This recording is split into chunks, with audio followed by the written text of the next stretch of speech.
Di konten ini saya akan membahas mengapa pemerintah itu nggak bisa nyetak uang sebanyak-banyaknya buat mengatasi kemiskinan.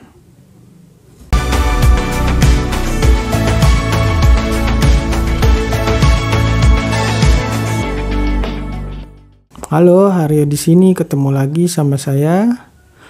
Seperti biasa, saya akan membahas seputar investasi, pengelolaan keuangan, dan juga bisnis yang tujuannya untuk bisa bebas finansial.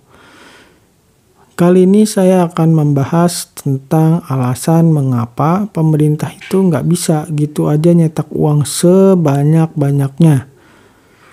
Kamu pernah nggak sih mikir kenapa buat mengatasi kemiskinan pemerintah nggak nyetak uang aja sebanyak-banyaknya?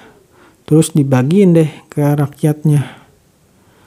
Hal ini pernah kok dilakukan oleh Hungaria. Kala itu ekonomi Hungaria itu hancur akibat Perang Dunia Kedua kalau nggak salah. Sebelum perang, Hungaria itu sebenarnya sudah terjerat hutang dalam jumlah yang tinggi untuk mendukung Jerman dalam Perang Dunia. Sayangnya Jerman tidak pernah membayar seluruh hutangnya pada Hungaria, hingga membuat negara itu pun semakin terpuruk dalam jurang pinjaman yang tak kunjung habis. Selesai perang, Hungaria mengalami tingkat inflasi yang sangat mengerikan karena tercatat mencapai 207%, sehingga membuat harga barang tuh naik 2 kali lipat setiap 15 jam sekali.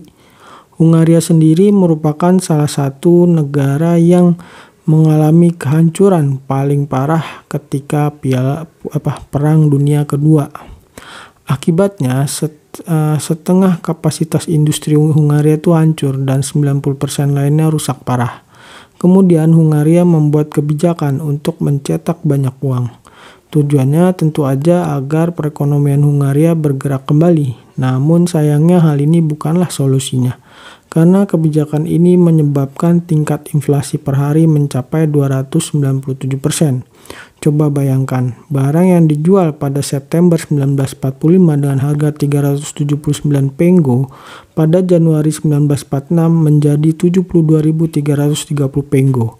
Sejarah telah membuktikan kebijakan mencetak uang sebanyak-banyaknya untuk mengatasi kemiskinan bukanlah solusi yang tepat.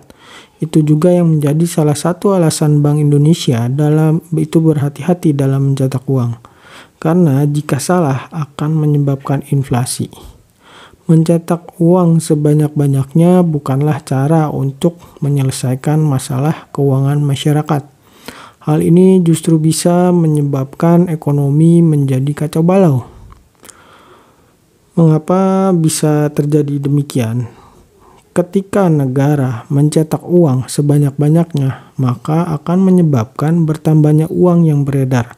Hal ini membuat masyarakat meningkat daya belinya, sehingga harga-harga pun ikutan naik dan menyebabkan inflasi.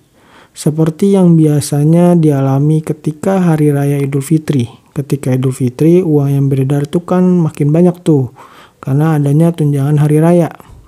Hal ini membuat daya beli masyarakat pun meningkat. Saat daya beli masyarakat meningkat, biasanya membuat penawaran ikut naik.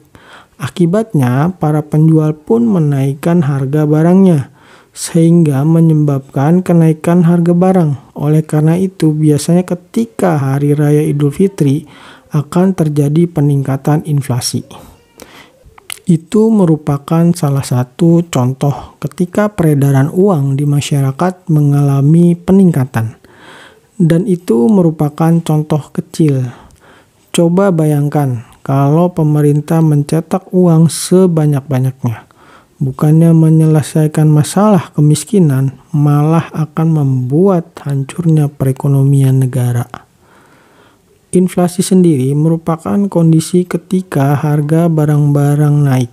Dan salah satu penyebab terjadinya inflasi adalah pertumbuhan jumlah uang yang beredar melebihi jumlah barang yang dijual di pasar. Hal ini sesuai dengan hukum ekonomi yang menyatakan ketika permintaan melebihi penawaran, maka harga-harga itu akan meningkat.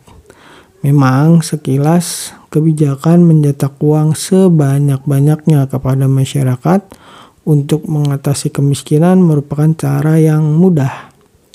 Tapi pemerintah nggak bisa gitu aja bagiin uangnya, karena akan menyebabkan masalah lainnya. Salah satunya adalah potensi negara mengalami hyperinflation. Oke, sampai di sini dulu pembahasan tentang alasan mengapa pemerintah nggak bisa nyetak uang sebanyak-banyaknya. Sampai jumpa di konten berikutnya. Dah.